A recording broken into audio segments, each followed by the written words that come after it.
Indian contract act 1872 के पहले contract law कैसा था, चलिए समझते हैं। इसके लिए हमें इवोल्यूशन की अंडरस्टैंडिंग करनी पड़ेगी। तो कॉन्ट्रैक्ट लॉ जो है वो इवॉल्व हुआ है डिफरेंट टाइम पीरियड्स में। पहला है एंशिएंट एंड मेडिवल पीरियड। इसमें कोई स्पेसिफिक कॉन्ट्रैक्ट लॉ नहीं था और जो सोर्सेस ऑफ लीगल प्रिंसिपल्स थे, हिंदू लॉ की मैं बात करूं तो इसमें आ जाएगा वेदास, धर्मशास्त्रास, स्मृतिज और श्रुतिज। तो इनमें डिस्क्रिप्शन दिया गया था कि कॉन्ट्रैक्ट के जैसे जो एग्रीमेंट है तो इन वेदास में दिया गया था इनके बारे में डिस्क्रिप्शन। और जो कस्टमरी प्रैक्टिसेस है, जो हैबिचुअल प्रैक्टिसेस है, जो व्यवहारिक प्रैक्टिसेस है, वो इन ट्रांजैक्शन को गवर्न करती थी। हिंदू लॉ देख लिया। अब मौर्य पीरियड के बारे में बात करूं तो ये जो कॉन्ट्रैक्ट्स होते थे मौर्य पीरियड में, ये दो तरफा यानी बायलैटरल ट्रांजैक्शन होते थे और ये दोनों पार्टीज के फ्री कंसेंट पे बेस्ड होते थे कॉन्ट्रैक्ट्स, और ये mutually agreed terms and condition पे होते थे।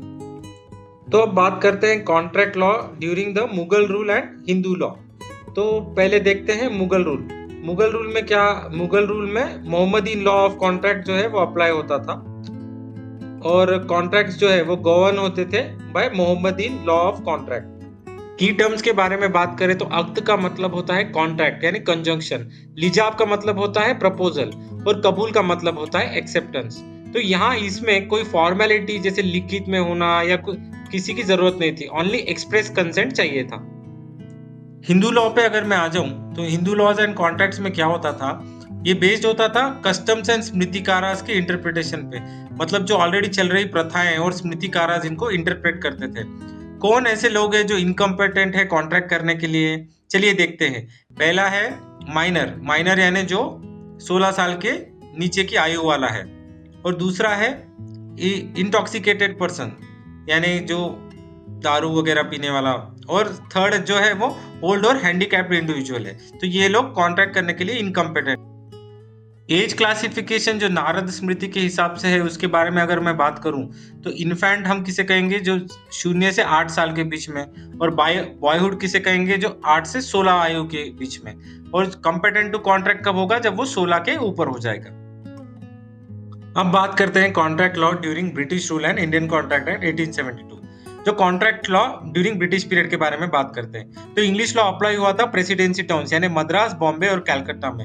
ये था चार्टर ऑफ 1726 जो इशू किया था किंग जॉर्ज ने, ईस्ट इंडिया कंपनी को दिया था ताकि इंडिया पे रूल कर सके।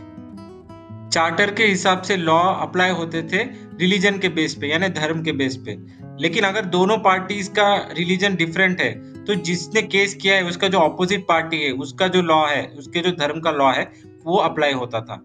और प्रेसिडेंसी टाउन्स के बाहर क्या होता था कि यहाँ पर केसेस डिसाइड होते थे जो जस्टिस, इक्विटी और गुड कॉन्शियंस के बेसिस पे प्रेसिडेंसी टाउन के बाहर के अप्लाई होते थे।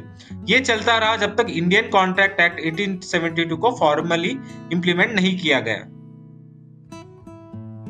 बात करते हैं introduction to Indian contract act 1872। Most important branch of mercantile law, सबसे इंपॉर्टेंट ब्रांच है, जो फाउंडेशन है ट्रेड, कॉमर्स और इंडस्ट्री का, इसी पे बेस्ड है। इसका डेट ऑफ फॉर्मेशन है 25 अप्रैल 1872, लेकिन ये केम इनटू फोर्स कब आया था, सितंबर 1, 1872। इसका ऑब्जेक्टिव है to define and amend certain parts of the law relating to the contract. बात करते हैं इसकी एप्लीकेबिलिटी की। तो ये एप्लीकेबल है entire India including Jammu and Kashmir, article 370 को हटाने के बाद से। और अब बात करते हैं structure of Indian contract act 1872। तो ये है दो पार्ट में। पार्ट 1 है सेक्शंस 1 to 75 जो बात करते हैं जनरल प्रिंसिपल्स ऑफ कॉन्ट्रैक्ट की, और पार्ट 2 है सेक्शन 124 to 238, ये बात करते हैं स्पेशल कॉन्ट्रैक्ट जैसे इंडेमनिटी, गारंटी, बेलमेंट एटसेट्रा। चलिए बात करते हैं इंपॉर्टेंस ऑफ कॉन्ट्रैक्ट एक्ट। तो ये एसेंशियल है बिजनेस के लिए, बिजनेस ट्रांजैक्शंस इसी पे बेस्ड है, और ये डिफाइन करता है राइट्स एंड ड्यूटीज जो पार्टीज इन्वॉल्व होती है बिजनेस ट्रांजैक्शंस में उनके। ये दूसरे लॉ से थोड़ा डिफरेंट है क्योंकि ये राइट्स एंड ड्यूटी इंपोज नहीं करता बल्कि पार्टीज को मौका देता है बनाने के लिए rights and duties. It also covers special contractual relationship जैसे indemnity, guarantee, bailment, pledge, quasi contract और कंटिंजेंट कॉन्ट्रैक्ट। और ये डिफाइन करता है कि कौन से लीगली एनफोर्सेबल एग्रीमेंट है और वॉइड और वॉइडेबल कॉन्ट्रैक्ट की कंडीशंस क्या है। देखते हैं 1.1 what is a contract. Definition दी गई है सेक्शन 2H में। An agreement enforceable by law is called contract. तो दोस्तों हम देख सकते हैं essential elements of a contract. इसमें आपको दो चीज दिख रही होंगी। फर्स्ट है एग्रीमेंट और सेकेंड है एनफोर्सिबिलिटी बाय लॉ। देखते हैं एग्रीमेंट की डेफिनेशन जो सेक्शन 2 सबसेक्शन ई में कही गई है। डेफिनेशन क्या है? एवरी प्रॉमिस या सेट ऑफ प्रोमिसेस जो एक दूसरे के लिए कंसिडरेशन बनती है। चलिए समझते हैं प्रॉमिस को, जो सेक्शन 2 सबसेक्शन बी में कहा गया है। एक प्रपोजल किसी पर्सन को दिया जाता है, फिर वो पर्सन अपना अप्रूवल देता है उस प्रपोजल को, और वो प्रपोजल फिर बन जाता है, फिर हो जाता है एक्सेप्टेड, और एक्सेप्टेड प्रपोजल ही बन जाता है प्रॉमिस। की फॉर्मूला क्या बन गया दोस्तों? Agreement is equal to offer या proposal plus acceptance plus consideration. अब आ जाते हैं एनफोर्सिबिलिटी बाय लॉ पर। एक एग्रीमेंट लीगल ऑब्लिगेशन बनाना चाहिए, तभी हम कहेंगे कि कॉन्ट्रैक्ट बना है अंडर सेक्शन 2 सबसेक्शन H। तो हमारा फाइनल फॉर्मूला क्या बन गया दोस्तों? Contract is equal to agreement plus enforceability by law. Contract के कंपोजिशन की बात करें तो a contract consist of an agreement, और एग्रीमेंट क्या है दोस्तों? ये प्रॉमिस है या सेट ऑफ रेसिप्रोकल प्रोमिसेस है, और a promise is found when a proposal is accepted.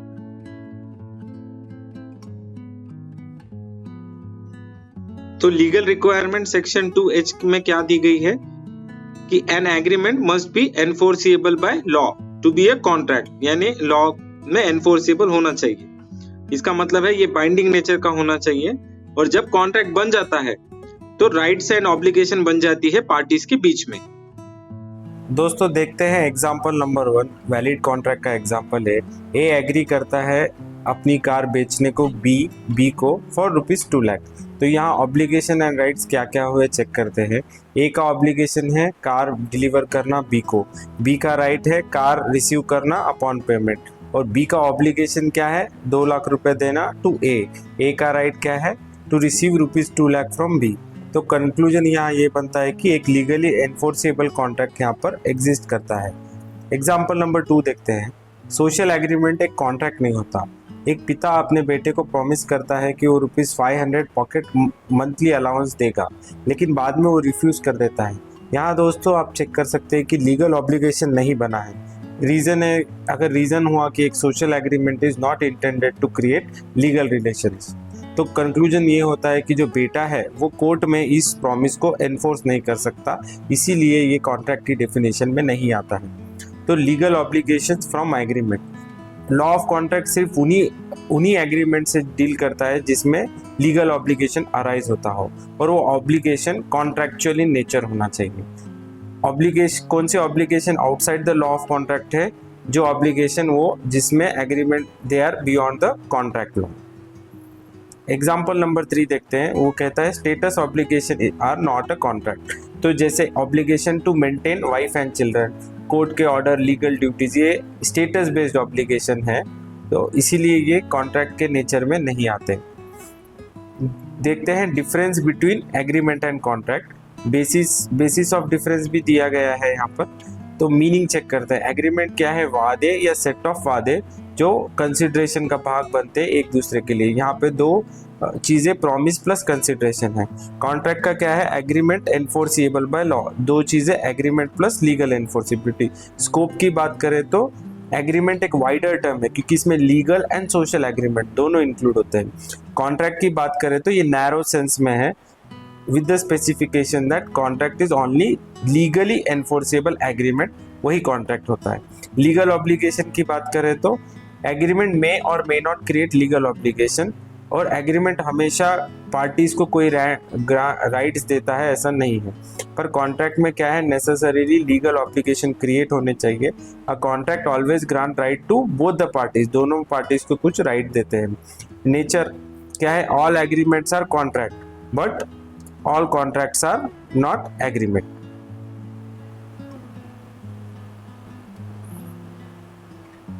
अब देखते हैं 1.2 essentials of a valid contract.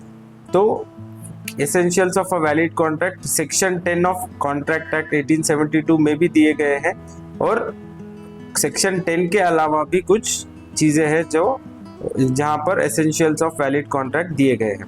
तो चलिए चेक करते हैं सेक्शन 10 के हिसाब से कौन सी चीजें हैं। Agreement, free consent, competency of parties, lawful consideration, legal object, not expressly declared to be void as per section 24 to 30 and 56, और वही not given by section 10 are also considered essential। वो कौन से हैं, two parties, intention to create legal relationship, fulfillment of legal formalities, certainty of meaning, possibility of performance। चलिए check करते हैं essential elements of valid contract as per section 10। तो definition क्या है, सेक्शन 10 में दी गई है कि सारे एग्रीमेंट कॉन्ट्रैक्ट है अगर वो फ्री कंसेंट ऑफ पार्टीज और पार्टीज जो कंपेटेंट टू कॉन्ट्रैक्ट है for a lawful consideration, lawful object, और they are not expressly declared to be void. ये डेफिनेशन दी गई है सेक्शन 10 में। अब सेक्शन 10 के अलावा जो एडिशनल रिक्वायरमेंट है उन चीज़ों पे बात करते हैं। सबसे पहले है टू पार्टीज, यानी कि एक a person can not contract with himself, खुद के साथ कोई कॉन्ट्रैक्ट नहीं कर सकता। एक कॉन्ट्रैक्ट को दो पार्टीज इन्वॉल्व होते हैं, एक जो ऑफर देता है और दूसरा जो एक्सेप्ट करता है। लीगल एंटिटीज जैसे कंपनीज, यूनिवर्सिटीज एटसेट्रा, ये भी पार्टीज हो सकती है। और identity of party must be ascertainable. Example number 4 देखते हैं। A contract of sale requires seller and buyer.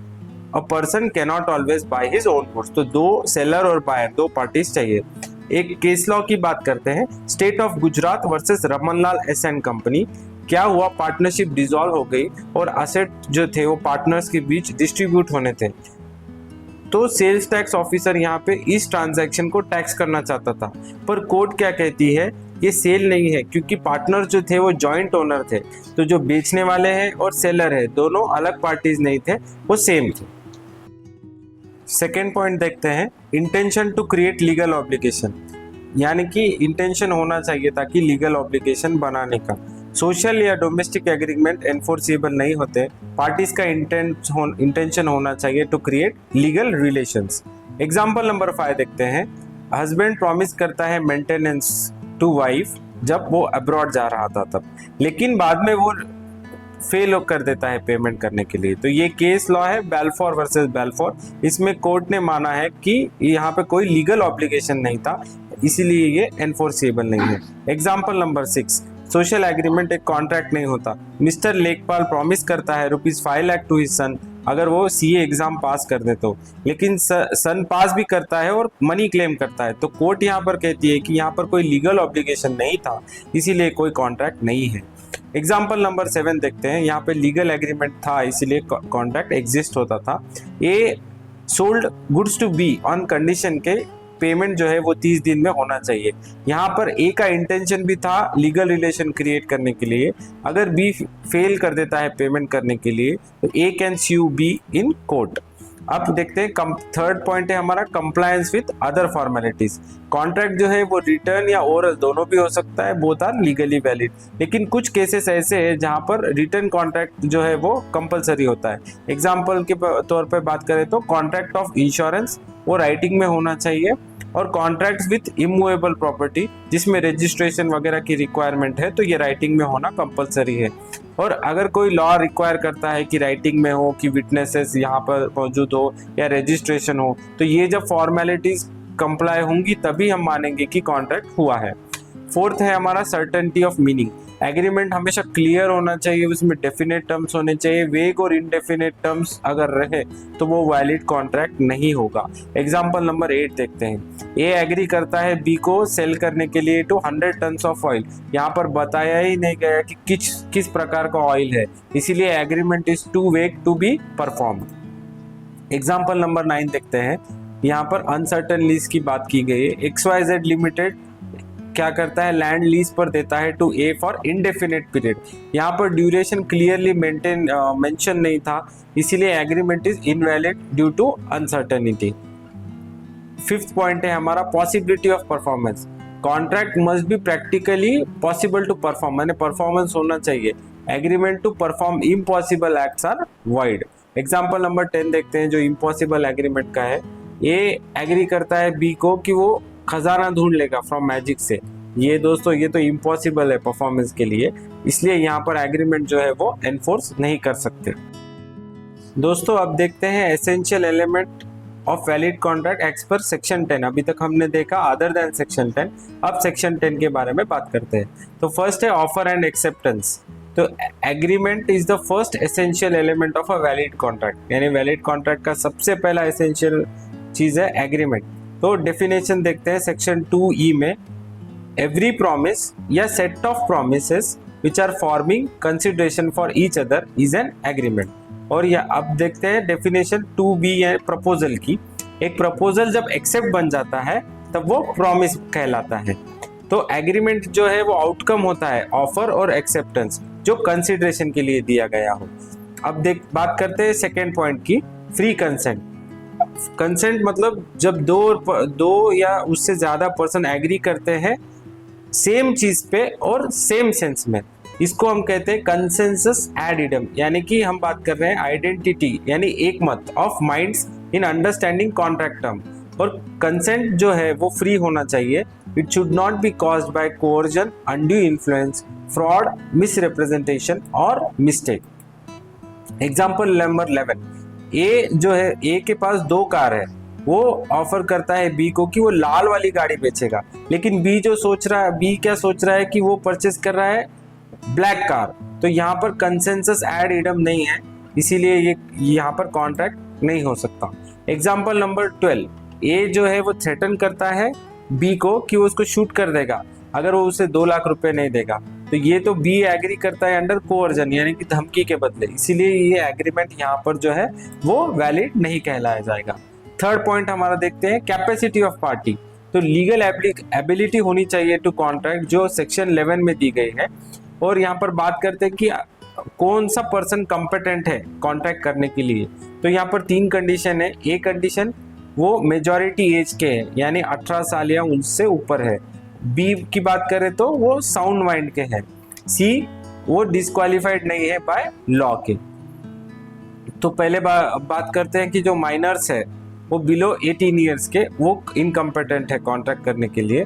और पर्सन्स ऑफ अनसाउंड माइंड यानी कि जो लूनेटिक्स है, इडियट है या इंटॉक्सिकेटेड इंडिविजुअल जो है वो कॉन्ट्रैक्ट नहीं कर सकते।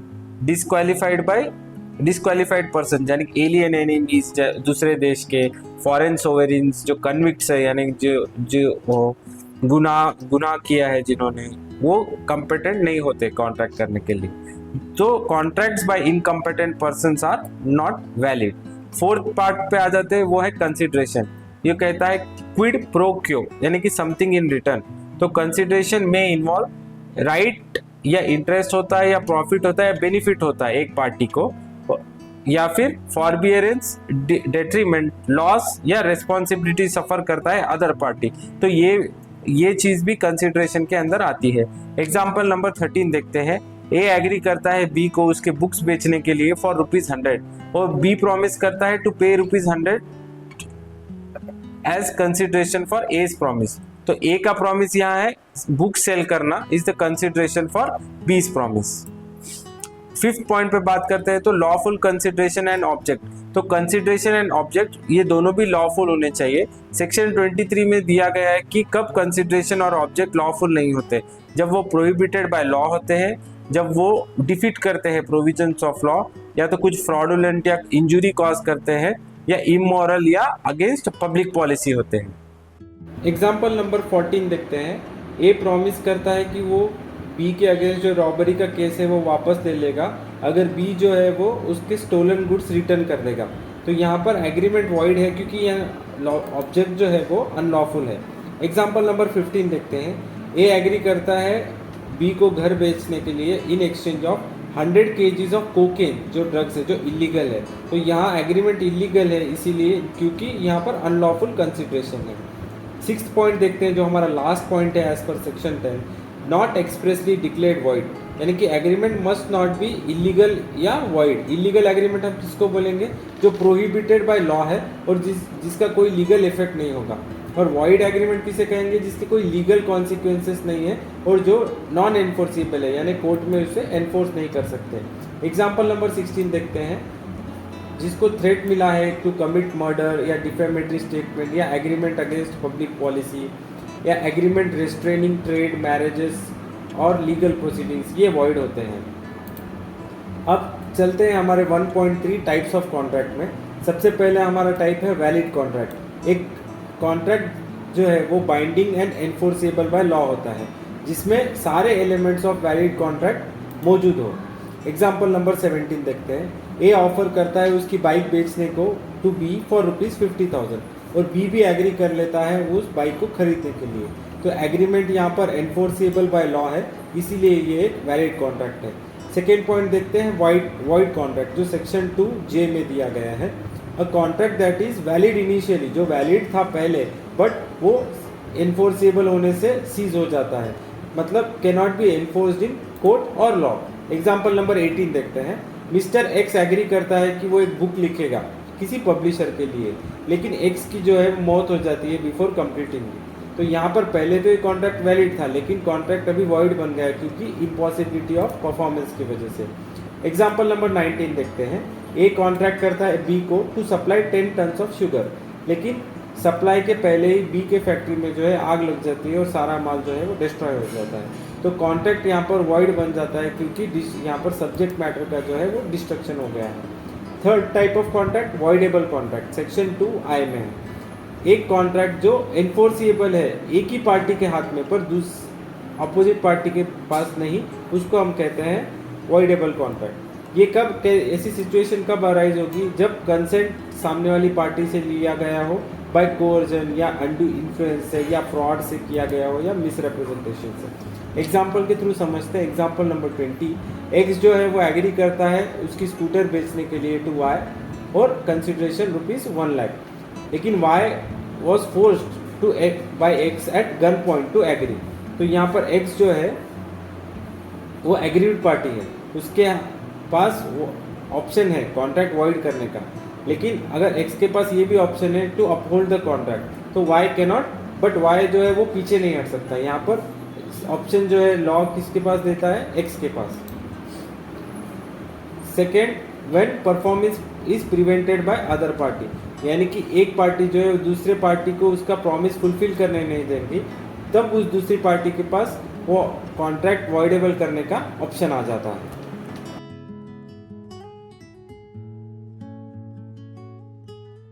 एग्जाम्पल नंबर 21 पे आ जाते हैं दोस्तों। ए कॉन्ट्रैक्ट करता है अपनी कार बेचने को टू बी फॉर ₹2 लाख, लेकिन ड्यू डेट पे ए जो है वो रिफ्यूज कर देता है, तो यहाँ पर कॉन्ट्रैक्ट जो है वो वॉइडेबल हो जाता है at the option of B.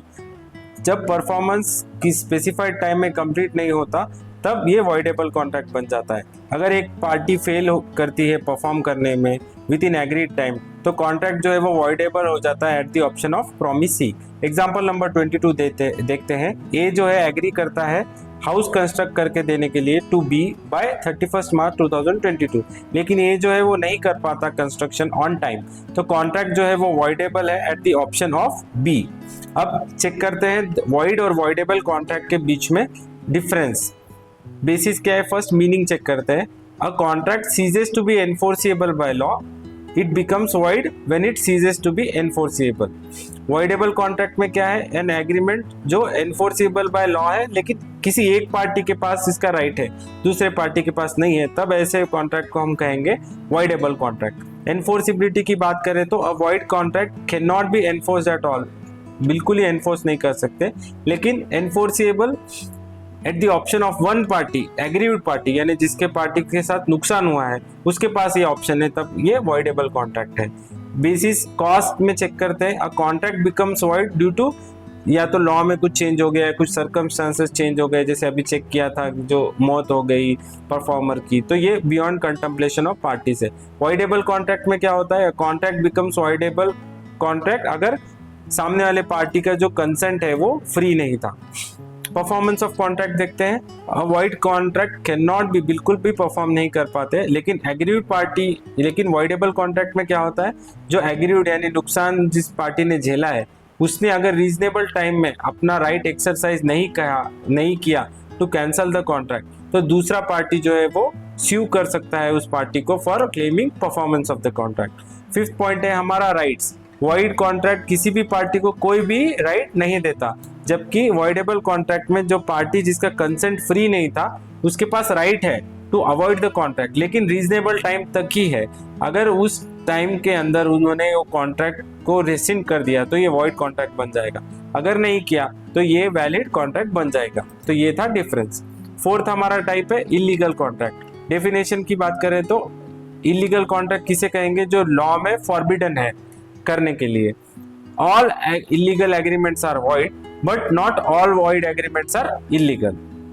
Example number 23 देखते हैं। कॉन्ट्रैक्ट जो इमोरल है या अगेंस्ट पब्लिक पॉलिसी है, इन कॉन्ट्रैक्ट्स को हम इलीगल बोल सकते हैं।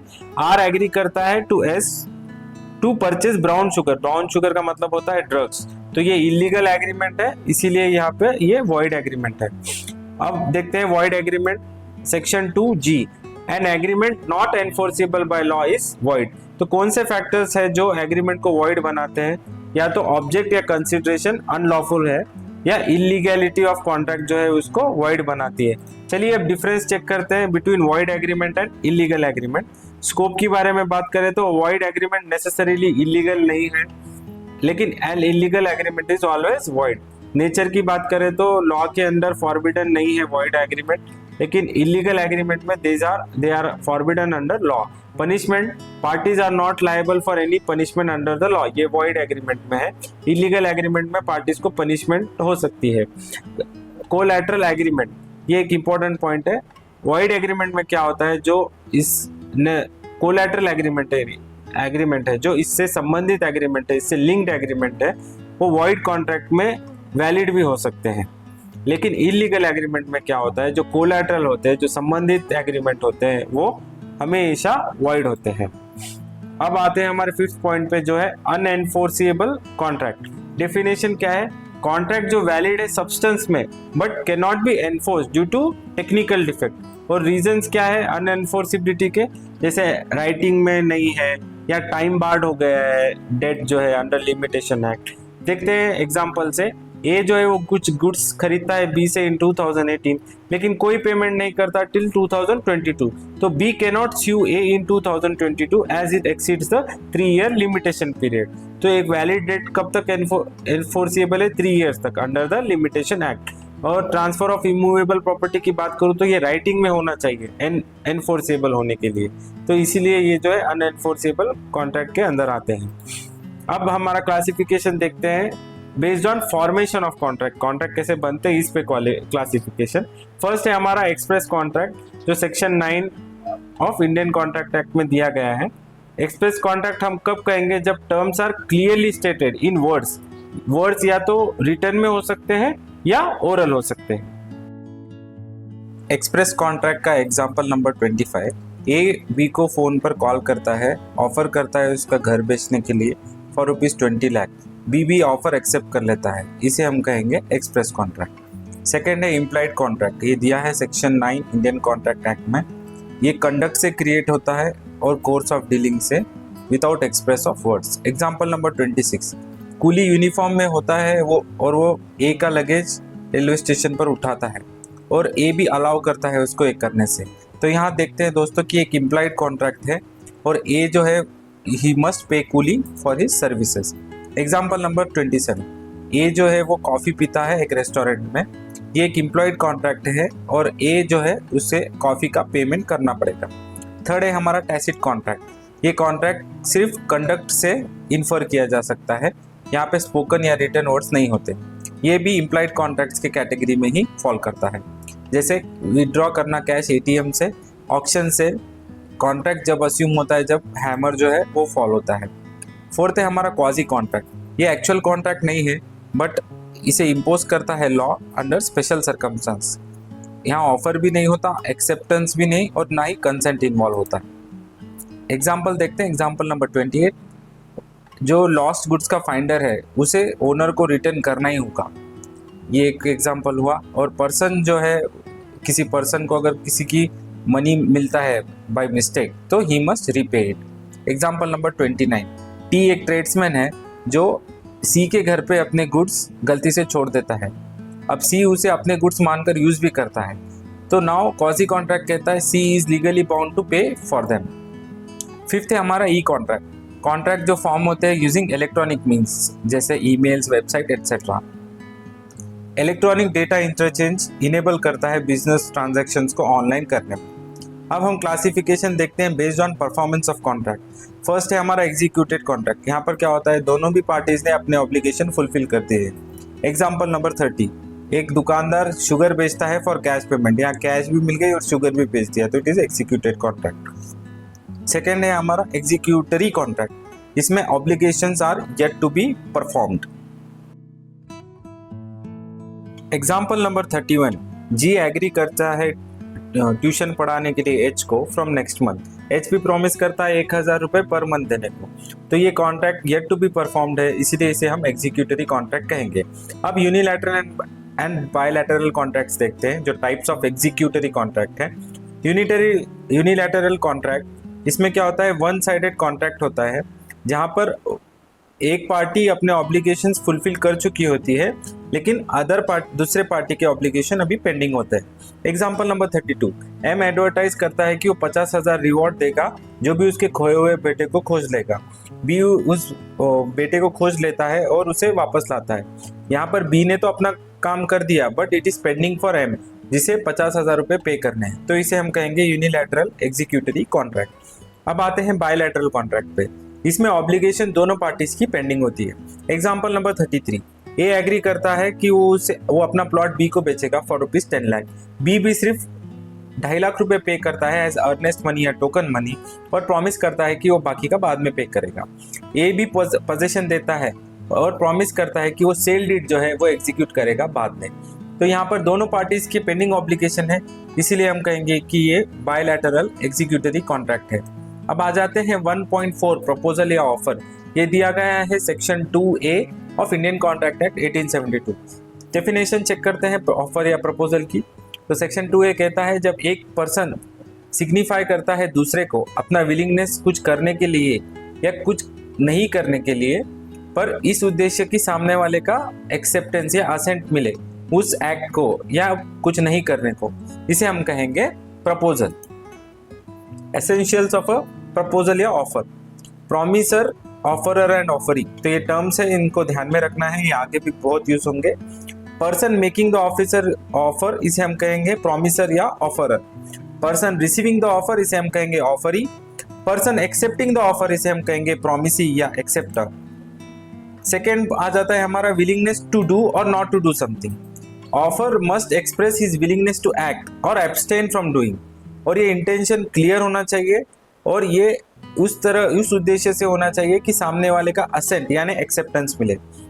यही थर्ड पॉइंट में कहा गया है, willingness must be express to obtain assent, यानी the offeror must express his willingness कुछ करने के लिए या नहीं करने के लिए with the intention of getting the other party's acceptance. Example number 34। A जो है वो विलिंग है कुछ गुड्स बेचने के लिए बी को, but at a certain price. Example number 35। A is willing not to dance in a competition, ये कुछ नहीं करना है, पर कब, if B pays him a certain amount. Example number 36। A B को कहता है कि उसकी इच्छा है शादी करने की बाय द एंड ऑफ 2022। ये एक ऑफर नहीं है क्योंकि ये बी का एक्सेप्टेंस सीख नहीं करता। अगर ए ऐसा कहता कि क्या तुम मुझसे शादी करोगी, तब हम कहेंगे कि ये एक वैलिड ऑफर है। फोर्थ पॉइंट, ऑफर या तो पॉजिटिव हो सकता है या नेगेटिव हो सकता है। पॉजिटिव एक्ट यानी ऑफरर कुछ करने के लिए प्रपोज करता है, और नेगेटिव एक्ट कब होगा, इसे हम एब्सिस्टेंस कहते हैं। ऑफरर प्रपोज करता है कुछ नहीं करने के लिए।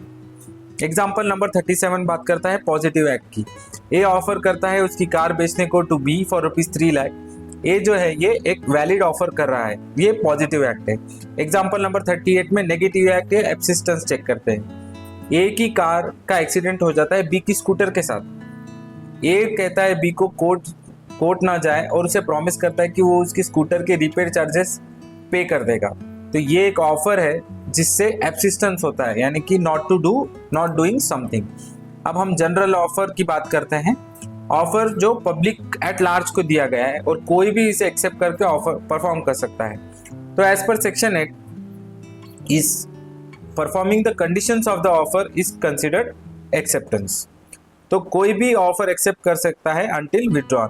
तो ये हमें case laws Carlill versus carbolic smoke ball company 1893 में देखा गया है। यहाँ पर क्या होता है, कंपनी एडवाइस करती है कि वो ब्रिटिश पाउंड 100 रिवॉर्ड देगी किसी को जो उनके स्मोक बॉल यूज करेगा और फिर भी उनको इन्फ्लुएंजा नाम की बीमारी हो जाएगी। मिसेस कार्लिल क्या करती है, उस प्रोडक्ट को एज इंस्ट्रक्टेड यूज करती है बट फिर भी उसको इन्फ्लुएंजा हो जाता है।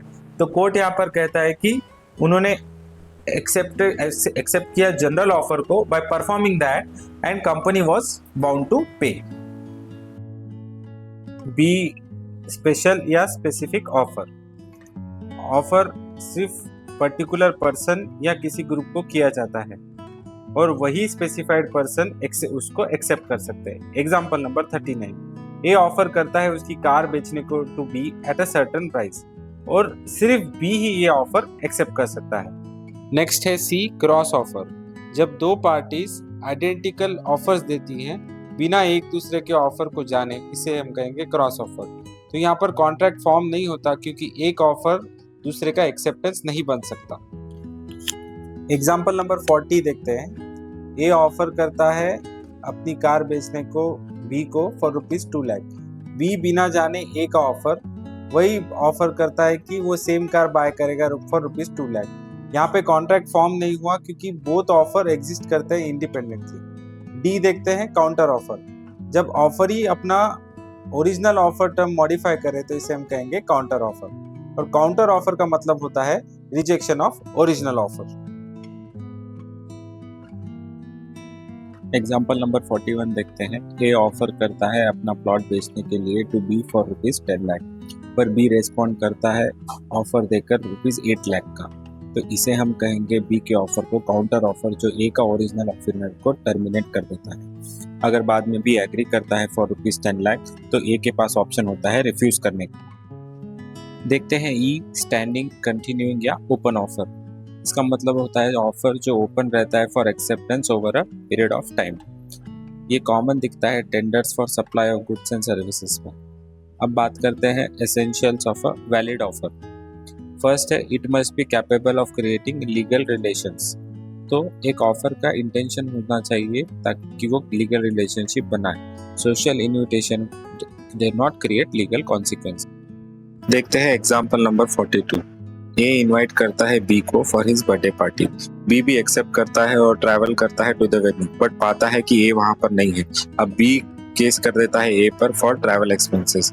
कोर्ट ने यहाँ माना कि यहाँ कोई लीगल ऑब्लिगेशन नहीं था क्योंकि यहाँ पर सिर्फ एक सोशल इन्विटेशन था।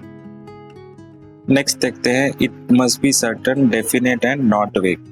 तो एक ऑफर हमेशा क्लियर होना चाहिए और स्पेसिफिक होना चाहिए। वेग offer cannot create a valid contract. Example number 43। A offer करता है बी को 100 क्विंटल ऑफ ऑयल बेचने के लिए, लेकिन कौन सा टाइप का ऑयल है यह मेंशन नहीं करता। यहाँ पर ऑफर इसीलिए इनवैलिड है क्योंकि अनसर्टेनिटी। लेकिन अगर ए सिर्फ मस्टर्ड ऑयल में डील करता है तो ऑफर वैलिड हो जाएगा। थर्ड पॉइंट देखते हैं it must be communicated to the offeree. Offer incomplete है जब तक कि वो ऑफरी को कम्युनिकेट नहीं कर देते। ऑफरी भी को भी पता होना चाहिए ऑफर के बारे में बिफोर एक्सेप्टिंग। केस लॉ देखते हैं ललमन शुक्ला वर्सेस गौरी दत्त में ये बात कही गई है। जी अपने सर्वेंट एल को भेजता है to find his missing nephew. बाद में जी अनाउंस करता है एक रिवॉर्ड जो उसके नेफ्यू को ढूंढ लेगा। एल उसका नेफ्यू को ढूंढ लेता है पर उसको रिवॉर्ड के बारे में पता नहीं होता, लेकिन जब एल को पता चलता है रिवॉर्ड के बारे में तो कोर्ट इसके डिनाई कर देती है। इसका रीजन होता है कि एल को पता नहीं था ऑफर के बारे में जब वो एक्ट परफॉर्म कर रहा था। Fourth, it must be made with a view to obtaining assent, यानी एक ऑफर इस तरह से देना चाहिए कि सामने वाले पार्टी का एक्सेप्टेंस मिल सके। यहाँ पर सिर्फ इंटेंशन नहीं होना चाहिए ऑफर का। Fifth, it may be conditional. एक ऑफर में इंक्लूड हो सकते हैं स्पेसिफिक टर्म्स एंड कंडीशन और ऑफर को सारे एक्सेप्ट करने होंगे कंडीशन, तभी वैलिड कॉन्ट्रैक्ट माना जाएगा। एग्जाम्पल नंबर 44, ऑफरर स्पेसिफाई करता है पेमेंट ओनली थ्रू आरटीजीएस या एनईएफटी। अगर ऑफरी इसे कंप्लाई नहीं कर पाता तो कॉन्ट्रैक्ट इनवैलिड हो जाएगा। 6th है, offer should not impose silence as acceptance, मतलब acceptance should be explicitly communicated. एक ऑफर ये नहीं कह सकता कि नॉन रेस्पॉन्सिव एक्सेप्टेंस माना जाएगा। एग्जाम्पल नंबर 45, ए ऑफर करता है अपने एंड्रॉयड मोबाइल बेचने के लिए टू बी फॉर ₹5,000। ए कहता है अगर बी रिप्लाई नहीं करता विद इन अ वीक तो उसका एक्सेप्टेंस माना जाएगा। ये कंडीशन सही नहीं है, this does not result in a valid contract. Offer एक स्पेसिफिक या जनरल हो सकता है। एक general offer public at large को करते हैं और स्पेसिफिक ऑफर सिर्फ एक पर्टिकुलर पर्सन को करते हैं। ये ऑलरेडी टाइप्स ऑफ ऑफर में हम देख चुके हैं। 8, ऑफर एक्सप्रेस या इम्प्लाइड हो सकता है। एक्सप्रेस ऑफर यानी मेड थ्रू वर्ड्स, स्पोकन या फिर रिटर्न। इम्प्लाइड ऑफर किसे कहते हैं? जिसे कंडक्ट से पहचाना जा सकता है। एग्जाम्पल नंबर 46, एक लड़का क्लीनिंग स्टार्ट कर देता है कार की एक ट्रैफिक सिग्नल पर बिना पूछे, तो एक कोई भी रीजनेबल पर्सन यही अज्यूम करेगा कि उसको पेमेंट चाहिए, तो इसे हम कहेंगे implied offer. 9th, offer different होता है mere statement of intention, invitation to offer या एडवर्टाइजमेंट से। एक statement of intention offer constitute नहीं करता। इन्विटेशन टू ऑफर एक बाइंडिंग ऑफर नहीं होता। Example number 47, statement of intention. एक पिता अपने बेटे को लिखता है कि उसे वो ओनर बनाना चाहता है अपनी प्रॉपर्टी का, तो ये सिर्फ एक एक्सप्रेशन ऑफ इंटेंशन है, ना कि ऑफर। Example number 48, announcement. एक स्कूल अनाउंस करती है स्कॉलरशिप उन बच्चों के लिए जो 95% से ज़्यादा लाएगा इन बोर्ड एग्ज़ाम, तो ये कोई ऑफ़र नहीं है बट इन्विटेशन टू अप्लाई है। Offers must be distinguished from an answer to a question. एक इंक्वायरी, प्राइस या विलिंगनेस टू सेल के बारे में ऑफ़र नहीं होती। Case law Harvey versus Facey 1893 में यही कहा गया है। प्लेंटिफ का टेलीग्राम, प्लेंटिफ यानी जो केस करता है, तो उसका टेलीग्राम था, उसमें 2 क्वेश्चन पूछे गए थे, will you sell us Bumper Hall Pen, और दूसरा क्वेश्चन था telegraph us the lowest cash price. तो यहाँ पर डिफेंडेंट का रिप्लाई आया कि lowest price Bumper Hall Pen का है £900। तो प्लेंटिफ का नेक्स्ट टेलीग्राम है कि we agree to buy at £900, लेकिन डिफेंडेंट बाद में रिफ्यूज़ कर देता है बेचने को, तो प्लेंटिफ जो है वो डिफेंडेंट पे केस कर देता है। तो प्राइवी काउंसिल जो कोर्ट होती है वहाँ की, उनका कहना था कि वो जो रिप्लाई उन्होंने दिया था सिर्फ एक स्टेटमेंट ऑफ प्राइस था, यहाँ पर कोई इंटेंशन नहीं था बेचने का, तो कोई कॉन्ट्रैक्ट बना नहीं था। Similar case law Macpherson versus अपन्ना में था। यहाँ पर ओनर्स कहता है कि मैं कोई भी प्राइस एक्सेप्ट नहीं करूँगा अदर देन $6,000। तो यहाँ पे भी माना गया था कि ये सिर्फ एक इन्विटेशन टू ऑफर है, ना कि एक्चुअल ऑफर। तो कोई बाइंडिंग कॉन्ट्रैक्ट यहाँ पे एग्जिस्ट नहीं करता था। अ statement of price is not an offer. सिर्फ प्राइस बता देना ऑफर नहीं होता, जैसे ऊपर हमने रिफ़र करे हार्वी वर्सेस फेसी का केस। एग्जाम्पल नंबर 49, एक शॉपकीपर डिस्प्ले करता है प्राइस लिस्ट। इसका मतलब ये नहीं कि वो गुड्स को उसी सेल प्राइस पे बेचना चाहता है, ये सिर्फ एक इन्विटेशन टू ऑफर है। 4th, invitation to make an offer और डू बिजनेस। एक इन्विटेशन टू ऑफर नहीं होता, ये सिर्फ एक विलिंगनेस शो करता है नेगोशिएट करने की, और पर्सन जो इन्विटेशन करता है वो लीगली बाउंड नहीं होता। एग्जाम्पल नंबर 15, एक ऑक्शन का एडवर्टाइजमेंट। ये सिर्फ बिडिंग को इनवाइट करता है, इससे ऑक्शनर बाइंड नहीं होता। बिडर जो है वो ऑफ़र करते हैं और ऑक्शनर के पास ऑप्शन होता है वो एक्सेप्ट या रिजेक्ट करे। Case law Harris versus Nickerson 1873। यहाँ पे माना गया कि ऑक्शन के जो ऐड है वो इन्विटेशन टू ऑफर है, ना कि ऑब्लिगेशन टू सेल। ऐसे ही अदर एग्जांपल्स है, एक कंपनी का प्रॉस्पेक्टस, वो भी इन्विटेशन टू ऑफर है। पीपल जो है वो अप्लाई करते हैं शेयर्स के लिए, ये ऑफर्स टू सब्सक्राइब। तो कंपनी के पास ऑप्शन होता है एक्सेप्ट या रिजेक्ट करे एप्लीकेशंस को। 10th, a statement of price is not an offer. अब आ जाते हैं हमारे what is an invitation to offer. तो offer versus invitation to offer में चेक करते हैं। ऑफ़र ये है कि वो डेफिनेट है और capable of forming contract. Invitation to offer क्या है, ये सिर्फ ऑफ़र को इनकरेज करता है पर खुद में ही एक ऑफ़र नहीं होता।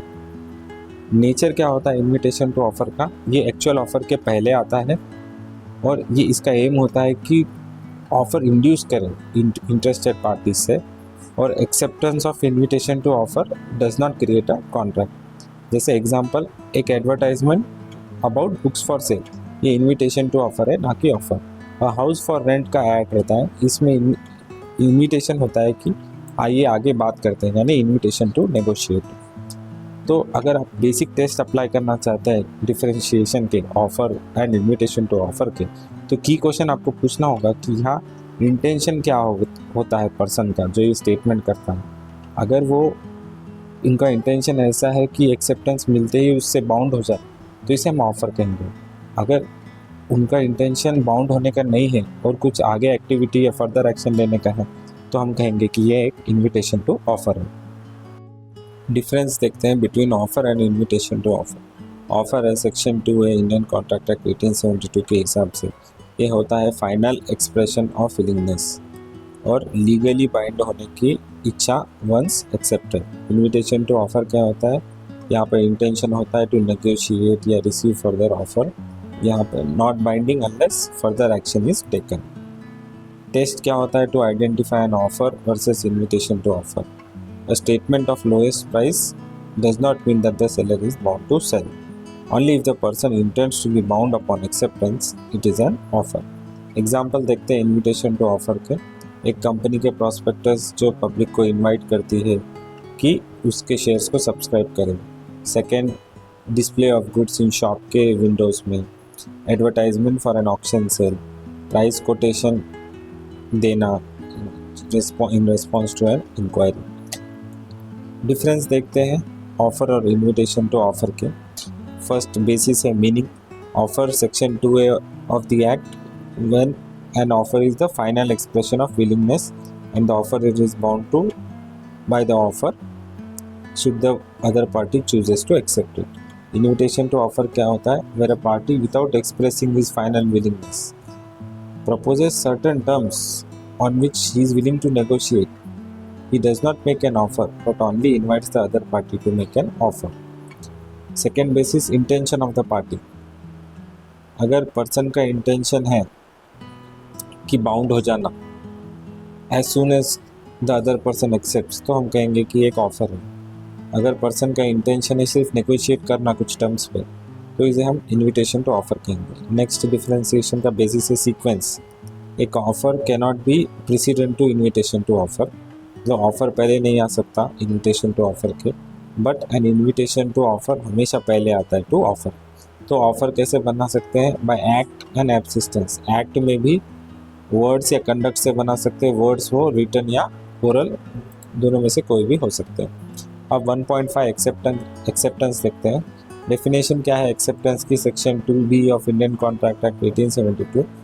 जब किसी पर्सन को जिसको प्रपोजल दिया है वो सिग्निफाई करता है अपना एक्सेप्टेंस, तो हम कहेंगे कि प्रपोजल जो है वो एक्सेप्ट हो चुका है। और जब एक बार प्रपोजल एक्सेप्ट हो जाता है तो वो बन जाता है प्रॉमिस। एनालिसिस करते हैं डेफिनेशन के, तो प्रपोजल सिर्फ स्पेसिफिक पर्सन को दिया जाता है। एग्जांपल, ए ऑफ़र करता है उसकी कार बेचने को टू बी फॉर ₹2 लाख। यहाँ ए प्रपोजर है और बी जो है वो ऑफरी। तो ऑफरी सेकेंड है, offeree signifies assent, B gives his assent to as proposal. Third होता है प्रपोजल बिकम्स एक्सेप्टेड, जब बी एक्सेप्ट कर लेगा तो ए का प्रपोजल लीगली एक्सेप्टेड हो जाएगा। फोर्थ है accepted proposal becomes a promise. अब ए बाउंड हो जाता है बेचने के लिए और बी बाउंड हो जाएगा 2 लाख रुपए भरने के लिए। तो सर विलियम एंसन की एनालॉजी के हिसाब से एक्सेप्टेंस टू द ऑफर का क्या मतलब होता है, जो एक चिंगारी को, गन पाउडर को एक चिंगारी लगाए उस तरह से होता है। Acceptance is to offer what a lighted match is to a train of gun powder. Meaning offer, इसका मीनिंग सादे शब्दों में देखते हैं कि offer alone legal obligation create नहीं करता। एक्सेप्टेंस जो है वो ऑफ़र को बाइंडिंग और इरिवर्सिबल बनाता है। ऑफ़र कभी भी विड्रॉ कर सकते हैं, लेकिन बिफोर एक्सेप्टेंस एक्सेप्टेंस के बाद विड्रॉ नहीं कर सकते, और एक बार एक्सेप्टेड हो गया तो ये कॉन्ट्रैक्ट बन जाता है और फिर रिवोक नहीं कर पाएंगे। लीगल रूल्स क्या है regarding valid acceptance? First, acceptance सिर्फ वही पर्सन दे सकता है जिसको ऑफ़र दिया गया है।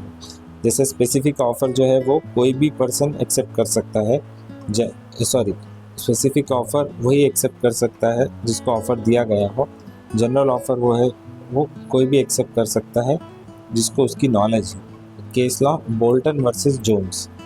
बोल्टन ने ब्रोकली हर्ट का बिजनेस खरीद लिया था।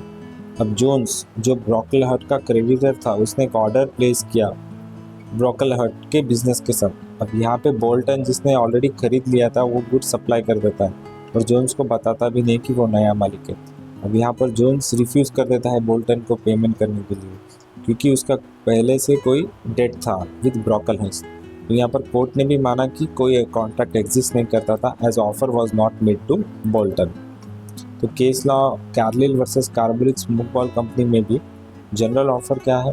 Anyone who perform the condition could accept, और एक्सेप्टेंस कैसा होना चाहिए? Absolute and unqualified. As per section 7 acceptance must be absolute होना चाहिए यानी बिना मॉडिफिकेशन के, अनक्वालिफाइड होना चाहिए यानी बिना कंडीशन के, और एक्सप्रेस यूजुअल और रीजनेबल मैनर में उन्होंने एक्सप्रेस करना चाहिए। केस लॉ देखते हैं Neale versus Merrett. M offer करता है अपनी लैंड बेचने को to N for £280। N reply करता है £80 और प्रॉमिस करता है कि वो बाकी की चीज़ें इंस्टॉलमेंट में पे करेगा। तो यहाँ पर माना गया है कि ये वैलिड एक्सेप्टेंस नहीं है क्योंकि ये एब्सोल्यूट और अनक्वालिफाइड नहीं था। नेक्स्ट केस लॉ देखते हैं यूनियन ऑफ इंडिया वर्सेस बहुलाल। ये ऑफ़र करता है अपनी कार अपने घर बेचने को टू बी फॉर ₹30 लाख, और बी रिप्लाई करता है कि वो सिर्फ 24 लाख पे कर सकता है। तो इसे हम काउंटर ऑफ़र कहेंगे। बी अगर बाद में मान जाता है फॉर ₹30 लाख, बट ए के पास यहाँ राइट होता है इसे एक्सेप्ट करना या रिजेक्ट करना। एग्जाम्पल नंबर 51 देखते हैं। ए पूछता है बी को, क्या तुम मेरी कार खरीदोगे फॉर ₹2 लाख? बी रिप्लाई करता है मैं खरीदूंगा, पर तुम्हारी मोटरसाइकिल भी 50,000 रुपये में खरीदूंगा। तो ये एक वैलिड एक्सेप्टेंस नहीं है, इसे हम कहेंगे काउंटर ऑफर। अगर बी सिंपली एग्री करता था कि मैं कार खरीदूंगा तब ये वैलिड एक्सेप्टेंस होता था, लेकिन अगर बी पूछता है वैलिड आरसी सर्टिफिकेट का तो ये वैलिड एक्सेप्टेंस है, क्योंकि जो भी कार खरीदता है उसके लिए एक्सपेक्टेड लीगल फॉर्मेलिटी होती है रजिस्ट्रेशन सर्टिफिकेट की डिमांड करना। थर्ड है acceptance must be communicated. Acceptance must be conveyed to the proposer. Proposer को एक्सेप्टेंस कन्वे करना पड़ता है। अगर एक्सेप्टेंस कम्युनिकेट नहीं किया तो कॉन्ट्रैक्ट एग्जिस्ट नहीं करता है। Example number 52। ए प्रपोज करता है बी को फॉर मैरिज, लेकिन बी क्या करती है? ए के सिस्टर को बोलती है, ए को नहीं बताती। तो ए को कभी एक्सेप्टेंस रिसीव ही नहीं हुआ, इसीलिए कॉन्ट्रैक्ट फॉर्म नहीं हुआ, क्योंकि एक्सेप्टेंस कम्युनिकेट नहीं किया गया था। Acceptance must be in prescribed mode. अगर प्रपोजल स्पेसिफाई करता है मोड ऑफ एक्सेप्टेंस तो उसे ही फॉलो करना पड़ेगा। अगर ऑफर ही कुछ डिफरेंट मोड यूज़ करता है तो प्रपोजर को इमीडिएटली उस पर ऑब्जेक्ट करना चाहिए। अगर ऑब्जेक्शन रेज नहीं किया तो एक्सेप्टेंस को वैलिड प्रिज्यूम कर लिया जाता है। Example number 53। ऑफरर को एक्सेप्टेंस चाहिए था बाय मैसेंजर, लेकिन ऑफर ही एक्सेप्टेंस भेजता है वाया ईमेल। तो ऑफरर जो है रिजेक्ट कर देता है एक्सेप्टेंस, तो कोई कॉन्ट्रैक्ट फॉर्म नहीं होता। लेकिन अगर ऑफरर ऑब्जेक्ट नहीं करता तो कॉन्ट्रैक्ट को हम वैलिड मानेंगे। फिफ्थ पॉइंट है टाइम। एक्सेप्टेंस को within specified time limit ही देना पड़ेगा। अगर कोई टाइम मेंशन नहीं है तो इसको रीजनेबल टाइम में देना पड़ेगा। और रीजनेबल टाइम क्या होता है? ये डिपेंड करता है फैक्ट्स और सर्कमस्टांसेस। Example number 54। ये ऑफर करता है बी को 50 kgs of banana for ₹500। B accept करता है 4 दिन के बाद। अब बनाना तो है पेरिशेबल गुड्स, तो 4 दिन यहाँ पर रीजनेबल नहीं है, तो यहाँ पर कोई कॉन्ट्रैक्ट फॉर्म नहीं हुआ। वही एग्जाम्पल नंबर 55 देखते हैं। ए ऑफर करता है बी को अपना घर बेचने के लिए फॉर ₹20 लाख। बी एक्सेप्ट करता है 4 दिन के बाद। यहाँ पे 4 दिन को हम रीजनेबल टाइम मानेंगे, तो यहाँ पर valid contract is form. 6th one, मियर silence is not acceptance. यानी कि एक ऑफर का साइलेंस है, इसका मतलब एक्सेप्टेंस है, ऐसा मान नहीं सकते अनलेस कुछ प्रीवियस कंडक्ट में बताया गया था कि साइलेंस मतलब ही एक्सेप्टेंस है। केस लॉ देखते हैं। फेल्टहाउस वर्सेस बिंडली 1862। एफ एक अंकल होते हैं, वो ऑफर करते हैं नेफ्यू को उसका हॉर्स बाय करने के लिए फॉर £30। एफ कहते हैं अगर तुमने कुछ नहीं कहा तो मैं समझूंगा कि ये घोड़ा मेरा है। यहाँ पर नेफ्यू जो है वो कुछ नहीं कहता, पर ऑक्शनियर को बोलता है कि घोड़ा मत बेचना, लेकिन ऑक्शनियर गलती से घोड़ा बेच देता है। अब एफ क्या ऑक्शनियर पे केस करता है, कहता है तुमने मेरा घोड़ा बेचा। यहाँ पर कोर्ट ने माना कि F can not claim the horse, क्योंकि नेफ्यू ने कभी एक्सेप्टेंस कम्युनिकेट ही नहीं किया था। 6th point, mayor silence is not acceptance. एक ऑफरी का साइलेंस एक्सेप्टेंस नहीं माना जाएगा, लेकिन ऑफरी का कंडक्ट अगर सजेस्ट करता है एक्सेप्टेंस तब ये बाउंड हो जाएगा। एग्जाम्पल नंबर 56, ए सब्सक्राइब करता है वीकली मैगजीन 1 साल के लिए, लेकिन 1 साल खत्म हो जाता है और कंपनी कंटिन्यू करती है उसको मैगजीन बेचना फॉर 5 years। ए उन मैगजीन को यूज करता है पर कुछ पे नहीं करता। यहाँ पे माना जाएगा कि ए इज लायबल टू पे, क्योंकि उसने इम्प्लाइड एक्सेप्टेंस दिया है by continuing use. 7th, acceptance by conduct, implied acceptance. Section 8 क्या कहता है कि प्रपोजल के कंडीशंस को परफॉर्म करना या किसी प्रकार के कंसिडरेशन को एक्सेप्ट करना एक्सेप्टेंस माना जाएगा। और acceptance can occur through actions, या तो ये वर्बल हो सकते हैं या through written communication. Example number 57, एक कस्टमर ऑर्डर करता है, ट्रेड्समैन के साथ एक ऑर्डर प्लेस करता है और ट्रेड्समैन क्या करता है, बिना एक्सेप्ट करे ऑर्डर को पर गुड्स भेज देता है। यहाँ पे गुड्स भेजना ये एक एक्सेप्टेंस बाय कंडक्ट है। Communication of offer and acceptance. तो इंपॉर्टेंस ऑफ कम्युनिकेशन क्या है, ऑफर और acceptance must B effectively communicated. इससे होएगा क्या कि रिवोकेशन है या नहीं पता चलेगा और इससे मिसअंडरस्टैंडिंग अवॉइड होगी। फर्स्ट देखते हैं इंस्टेंटेनियस कम्युनिकेशन यानी फेस टू फेस। इससे क्या होगा, कोई इशू नहीं होगा डीले के लिए और ऑफर और एक्सेप्टेंस इंस्टेंटली हैपन होंगे, रिवोकेशन की बात ही अराइज नहीं होगी। अब कम्युनिकेशन एट डिस्टेंस देखते हैं, ये किस प्रकार से हो सकता है, थ्रू पोस्ट, टेलीफोन, ईमेल और इंटरनेट। इसमें इम्पॉर्टेंट होता है कि कब ऑफर दिया गया और एक्सेप्टेंस कब कंप्लीट हुआ, ये जानने के लिए ज़रूरी होते हैं। तो time factor in contract, Indian contract act 1872 में टाइमिंग को काफ़ी एम्फसाइज किया गया है। इससे validity of offer and acceptance पता चलती है। Communication of offer and acceptance में फर्स्ट देखते हैं कम्युनिकेशन ऑफ ऑफर। सेक्शन 4 क्या कहता है, ऑफर तब कंप्लीट होगा जब वो ऑफरी के नॉलेज में आएगा। यानी कि अगर only receiving letter is not communication, but receiving letter and reading and understanding that message is communication। Example number 58, 10 मार्च को ए ने ऑफर का लेटर पोस्ट किया, 12 मार्च को बी को रिसीव हुआ वो लेटर, 15 मार्च को बी ने वो लेटर पढ़ा, तो हम कहेंगे कि ऑफर कम्युनिकेट हुआ ऑन 15 मार्च ना कि 12 मार्च। अब कम्युनिकेशन ऑफ एक्सेप्टेंस देखते हैं, इसमें 2 एस्पेक्ट है, मोड्स ऑफ कम्युनिकेशन जो सेक्शन 3 में दिया गया है और कब एक्सेप्टेंस कंप्लीट होता है। तो मोड ऑफ एक्सेप्टेंस में बाय एक्ट में देखते हैं तो रिटर्न लेटर, टेलीग्राम, फैक्स या ईमेल या एडवर्टाइजमेंट कर दिया तो हो जाएगा।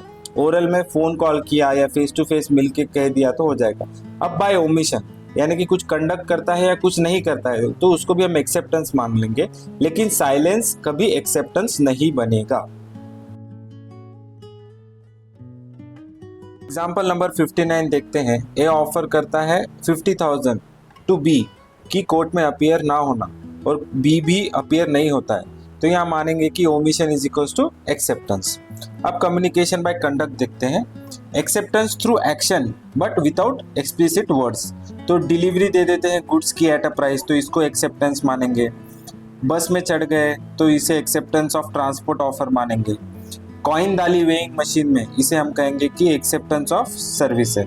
सेकेंड देखते हैं इफेक्ट्स ऑफ एक्ट, ओमिशन और कंडक्ट। तो मस्ट इफेक्टिवली कम्युनिकेट एक्सेप्टेंस और नॉन एक्सेप्टेंस। मियर मेंटल असेसमेंट, मन में ही सोच लिया, इसे कम्युनिकेशन नहीं मानेंगे। और अनकम्युनिकेटेड डिसीजन को से कॉन्ट्रैक्ट नहीं बनता। सेंट्रल बैंक योतमा वर्सेस वेंकटेश 1949, तो बैंक एक रिजोल्यूशन पास करता है टू सेल लैंड, लेकिन ए को कम्युनिकेट ही नहीं करता, तो बैंक और ए के बीच में कोई कॉन्ट्रैक्ट फॉर्म नहीं हुआ। कम्युनिकेशन ऑफ एक्सेप्टेंस कब कंप्लीट होगा, as per section 4। Against proposer ये एक्सेप्ट होगा व्हेन पुट इन ट्रांसमिशन, और ये बियॉन्ड चला जाएगा एक्सेप्टर के कंट्रोल के। अगेंस्ट एक्सेप्टर जब प्रपोजर रिसीव करता है तब।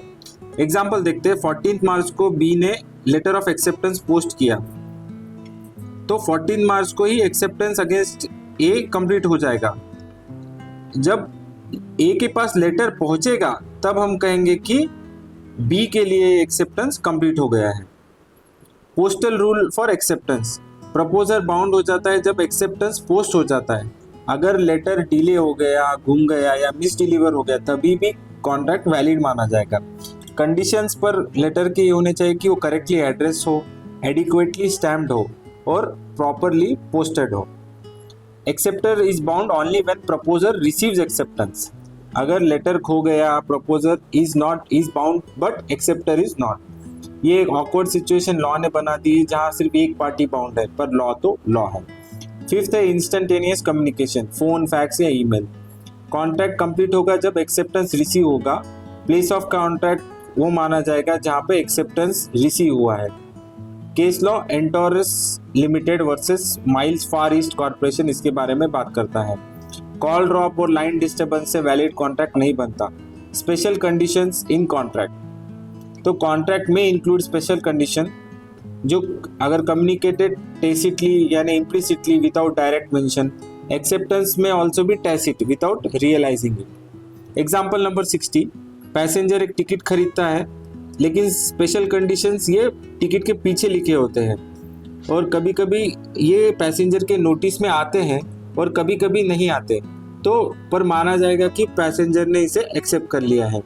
एयर ट्रैवल के कंडीशन प्रिंटेड होते हैं फाइन प्रिंट ऑन टिकट या फिर कभी एयरलाइन के ऑफिसेस में डिस्प्ले होते हैं, तो पैसेंजर इसे पढ़े या ना पढ़े पैसेंजर को ये माना जाता है कि वो इससे बाउंड है इन कंडीशन से। Case law Mukul Datta versus Indian Airlines 1962। Plaintiff travel from Delhi to Kolkata और टिकट के कंडीशन फाइन प्रिंट में लिखे गए थे, तो कोर्ट ने यह माना कि पैसेंजर इससे बाउंड है टिकट कंडीशन से, पर टर्म्स एंड कंडीशन रीजनेबल होनी चाहिए। अब स्पेशल कंडीशंस इन रिसिप्ट देखते हैं। Service provider issue receipt with condition, तो acceptance of receipt is acceptance of special condition. Example number 61, launderer क्या करता है, एक रिसिप्ट देता है गुड्स क्लोथ्स के लिए और रिसिप्ट में कुछ स्पेशल कंडीशन दी गई होती है, तो अगर कस्टमर रिसिप्ट को एक्सेप्ट करता है तो ये कंडीशन का भी टैसिट एक्सेप्टेंस हो जाएगा। Case law Lily White versus R Munuswamy में ये बात कही गई है। तो रिसिप्ट के जो कंडीशन है वो ट्रीटेड एज कम्युनिकेटेड और acceptance is implied when receipt is accepted. तो उस केस लॉ के बारे में बात करते हैं। पी ने कुछ क्लोथ्स दिए ड्राई क्लीनिंग के लिए और रिसिप्ट में कंपनसेशन लिखा गया था only to 15% of the articles value. अब पी की साड़ी जो है वो खराब हो गई या फिर गुम गई बाय द लॉन्ड्रर, तो कोर्ट ने माना कि वो टर्म्स अनरीजनेबल थे और P was entitled to full compensation. Third है standard form of contract with preset terms accepted without negotiation. Even if acceptor is unaware of terms, contract फिर भी एनफोर्सेबल होता है और but special condition must be reasonably communicated. जैसे transport carrier goods accept करता है for transport without condition, लेकिन बाद में एक सर्कुलर लायबिलिटी की लिमिट करने वाली लायबिलिटी को सर्कुलर इशू करता है, तो यहाँ पे special conditions were introduce after the contract.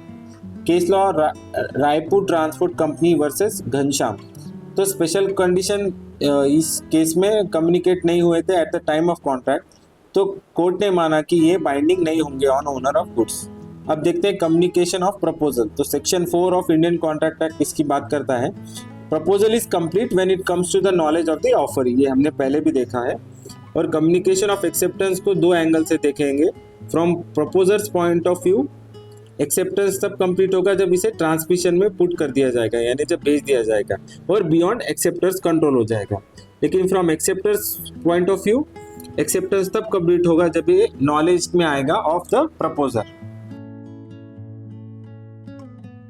Third है कम्युनिकेशन ऑफ परफॉर्मेंस। तो सिर्फ परफॉर्मेंस ऑफ एक्ट इनफ नहीं होता, ऑफरी को कम्युनिकेट भी करना पड़ता है performance unless stated otherwise. Case law देखते हैं Carlill versus carbolic smoke ball company. Facts कुछ ऐसे हैं कि डिफेंडेंट ने मैन्युफैक्चर किया एक मेडिसिन कार्बोलिक स्मोक बॉल और एडवर्टाइजमेंट इशू किया विद रिवॉर्ड ऑफ $100। रिवॉर्ड में था कि जिसको भी इन्फ्लुएंजा हुआ आफ्टर यूजिंग द प्रोडक्ट उसको ये रिवॉर्ड मिलेगा। मिसेस कार्लिल ने इसको यूज़ किया एज डायरेक्टेड, फिर भी उनको इन्फ्लुएंजा हो गया।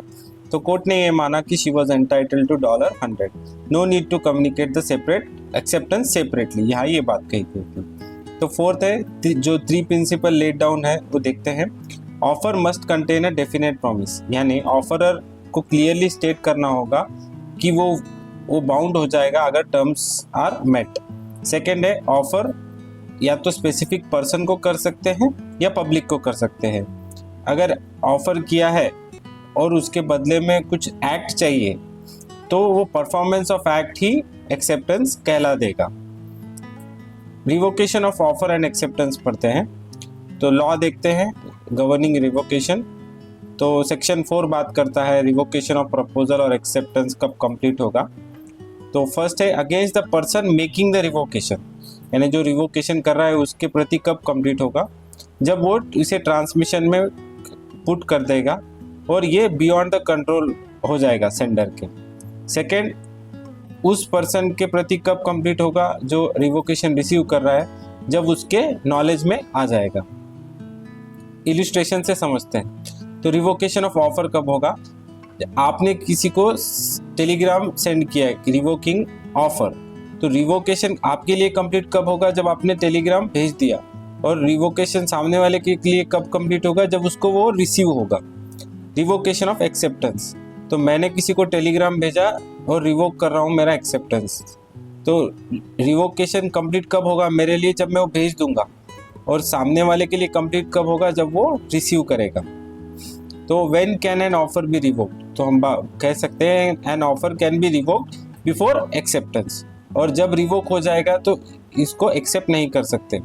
जैसे एग्जांपल नंबर 62, ऑक्शन बिडर जो है वो बिड के पहले ही विड्रॉ कर लेता है एक्सेप्टेंस, तो रिवोकेशन यहाँ पे वैलिड है क्योंकि bid was not yet accepted. Example number 63, x offer करता है कि वो 50 बेल ऑफ कॉटन बेचेगा और प्रॉमिस करता है कि वो ऑफर ओपन रहेगा जब तक 6 बजे तक, लेकिन एक्स जो है वो जेड को बेच देता है बिफोर 6 PM। वाई यहाँ पर एक्सेप्ट करता है लेकिन एक्स ने ऑलरेडी ऑफर रिवोक कर दिया था, तो यहाँ पे हम कह सकते हैं कि offer was already revoke before acceptance. When can an acceptance be revoke, तो section 5 of the Indian contract act इसके बारे में बात करता है। तो प्रपोजल रिवोक कर सकते हैं before acceptance is complete as against the proposal, मतलब जिसने प्रपोज किया उसके प्रति जब एक्सेप्टेंस मिलने के पहले रिवोक कर सकते हैं। और एक्सेप्टेंस कब रिवोक कर सकते हैं, before it is complete as against the acceptor. Example number 64, A offer करता है अपना घर बेचने को टू बी बाय लेटर, और बी एक्सेप्ट भी कर लेता है ये ऑफर बाय लेटर। ए अब रिवोक कर सकता है इसका खुद का offer before at the moment B post his acceptance, और बी कब रिवोक कर सकता है अपना एक्सेप्टेंस, जब तक ये ए को मिले या उसके पहले उस मोमेंट तक इसको रिवोक कर सकता है। तो acceptance must be made before the offer lapses और इज रिवोक्ड। अब देखते हैं revocation of offer and acceptance का इंग्लिश एंड इंडियन लॉ में।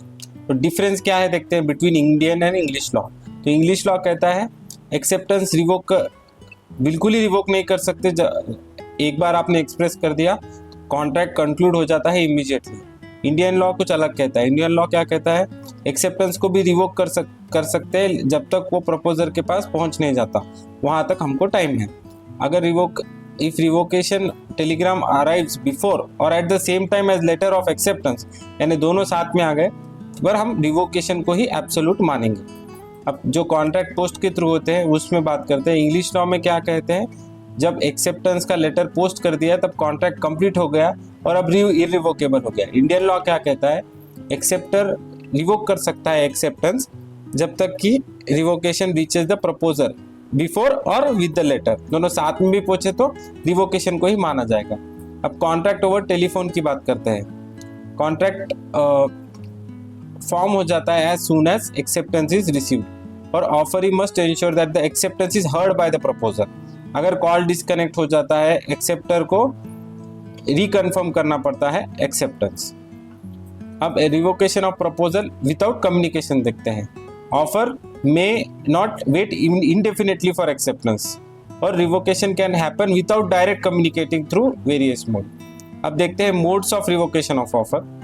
फर्स्ट तो है by notice of revocation. A offer करता है गुड्स बी को फॉर ₹5,000, लेकिन बिफोर बी एक्सेप्ट करता है ए को जो है वो ज़्यादा प्राइस मिल जाती है सी से, तो ए रिवोक कर देता है offer to B over telephone और सी को वो माल बेच देता है। सेकेंड है लैप्स ऑफ टाइम। अगर गिवन टाइम में एक्सेप्ट नहीं किया तो ऑफर लैप्स हो जाता है। अगर कोई भी टाइम मेंशन नहीं है तो ऑफर को एक्सेप्ट करना पड़ता है within a reasonable time. Case law देखते हैं। Ramsgate Victoria hotel company versus Montefiore. Shares apply किए थे इन जून, अब अलॉटमेंट जो थी वो नवंबर में हुई, तो ये माना जाएगा कि ऑफर ऑलरेडी लैप्स हो चुका है। तो यही रूल फॉलो हुआ था Indian cooperative navigation and trading company limited versus Padamsey राम से जी प्रेम जी। थर्ड है by non fulfilment of condition precedent, यानी कि जो कंडीशन थी उसका फुलफिल नहीं किया।